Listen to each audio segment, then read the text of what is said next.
5 bikers walked into a peaceful park and picked the wrong person to mess with. He wasn't the biggest. He wasn't the loudest.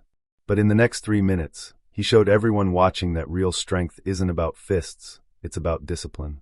This is the story of the day aggression met its match, and Los. You know, some evenings have a kind of magic to them. The kind where the air feels lighter, the sky holds that soft golden glow, and people just seem at peace. That's exactly how it was in Brookhollow, Oregon, on this particular Saturday evening.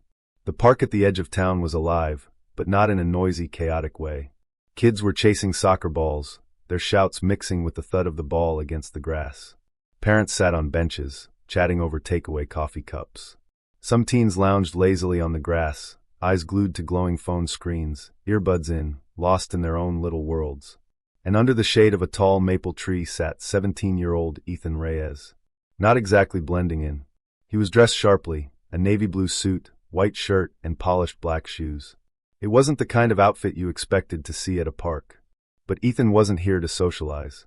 He was here for one reason, to wait for his little brother, Caleb, to finish soccer practice so they could walk home together. A book rested in his hands, its pages catching the light as the breeze rustled them. Every so often, Ethan would turn a page, his focus steady, his face calm. The world around him was peaceful, safe, predictable, until it wasn't. It started as a low hum. The kind of sound you don't notice right away, just part of the background. But then it grew louder, and louder. The unmistakable growl of motorcycle engines. At first, Ethan thought nothing of it. Bikers sometimes passed through on weekends. But this time, they didn't pass through. 5 motorcycles rolled right into the park, their engines snarling louder than the laughter of the kids. 5 men, dressed in leather jackets and worn boots, parked near the soccer field. They weren't laughing. They weren't talking. They weren't even looking at the field. They were scanning, searching, until their eyes landed on Ethan. He looked up for just a second and caught their gaze. It wasn't friendly. It wasn't curious. It was targeted. Ethan returned his eyes to his book, but the knot in his stomach tightened. He told himself to stay calm. Years of martial arts training had taught him that your mind should stay still even when your surroundings didn't. But calm doesn't last forever when trouble decides to walk toward you. 3 of them broke off from the group. Leading the way was a big man with a shaved head and shoulders, so broad he seemed to block the setting sun. His heavy boots crunched against the gravel path as he closed the distance, flanked by 2 others who kept their eyes locked on Ethan. The leader stopped in front of him, his shadow falling over the book's pages. "What are you doing here, kid?" he asked. His voice was deep, rough, like gravel being poured from a bucket. Ethan closed the book carefully, marking his page. He looked up, his expression calm. "Waiting for my brother," he said evenly. The man smirked, a slow, deliberate curve of his mouth. "This doesn't look like your kind of place." Ethan held his gaze. "It's a public park." The smirk vanished. "Got a smart mouth, huh?" The 2 others stepped slightly to the side, forming a loose half-circle around him. Parents kept chatting on benches. Kids kept running after soccer balls. Nobody seemed to notice the small storm gathering under the maple tree. "I'm not looking for trouble," Ethan said, his tone measured. The leader leaned in, so close Ethan could smell the faint scent of oil and leather. "Trouble," he said, his voice dropping into a taunt. "Who said anything about trouble?" And then, out of the corner of his eye, Ethan saw something that made his pulse jump. Caleb. Still flushed from practice, hair damp with sweat, his younger brother was walking toward him, unaware of the tension in the air. "Caleb, stay back!" Ethan called sharply. The bikers turned, spotting the boy. "This your brother?" one of them said, pointing. "Maybe we should teach you both a lesson." Ethan rose slowly from the bench, his movements deliberate. He planted his feet firmly on the ground. "Don't touch him," he said, his voice calm but carrying enough weight to cut through the background noise of the park. A couple of people nearby glanced over, sensing something was off. The leader laughed, the sound low and mocking. "Look at this guy. Thinks he's tough." "You don't want to do this," Ethan replied, his eyes locked on the man's. That confidence, it wasn't loud. It wasn't aggressive.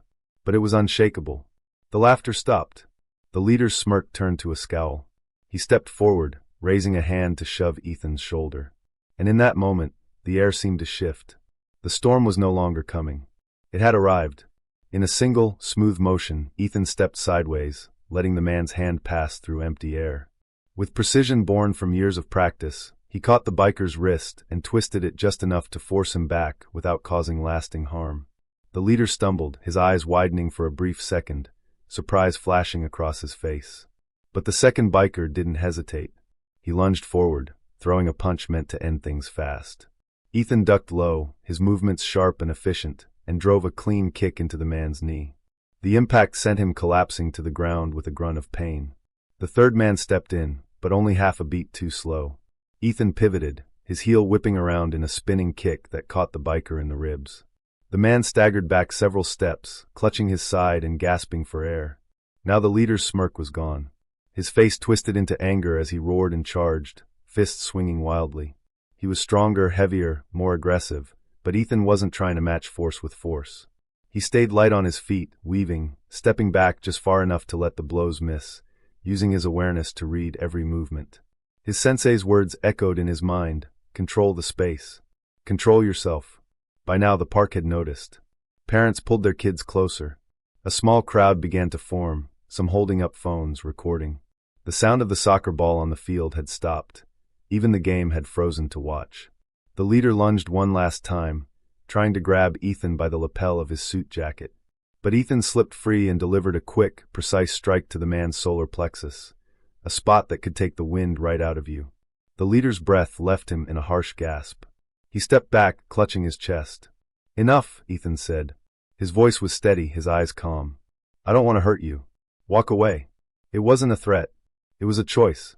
For a long moment, nobody moved. The leader looked from Ethan to the growing crowd, then to his two injured companions. His pride was wounded, his breath still shaky. Finally, he growled, "Let's go." The three of them limped back to their motorcycles, muttering curses under their breath. But before starting his engine, the leader turned one last time. "This isn't over, kid," he said, pointing a gloved finger. And then, with a roar of engines, they were gone. The tension in the park broke all at once. A few people clapped. Some called out words of praise. But Ethan didn't smile, didn't raise his hands in victory. He just turned to his brother. "You okay?" he asked. Caleb nodded, his eyes wide with a mix of fear and awe. "I'm fine. But, how did you do all that?" Ethan put a hand on his shoulder. "It's not about being bigger or stronger," he explained. "It's about being ready, staying calm, acting only when you have to." They started walking home, the late summer sun dipping lower on the horizon. Caleb stayed quiet for a while, then said, "What if they come back?" Ethan slowed his steps and looked at him. "If they do," he said, "we'll handle it. But remember, today wasn't about fighting. It was about protecting. You don't fight to prove something. You fight only when you have no other choice." When they reached home, their mother was waiting on the porch, arms crossed, worry written on her face.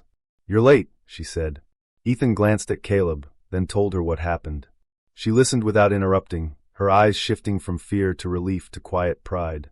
When he finished, she said, "I'm proud of you for protecting your brother, but promise me, only if you have no other choice." "I promise," Ethan said, and meant it. That night, lying in bed, Ethan replayed the scene in his mind. The bikers, the crowd, the leader's final words. This isn't over. But he didn't feel fear. What he felt was purpose. Because courage isn't the absence of fear. Courage is doing what's right, even when fear is standing right in front of you. And maybe that's the real lesson, that strength isn't in the size of your fists, but in the weight of your character. It's in knowing your worth, holding your ground, and protecting what matters most. If you've ever been in a moment where you had to choose between looking away or standing up, you know how hard that choice can be.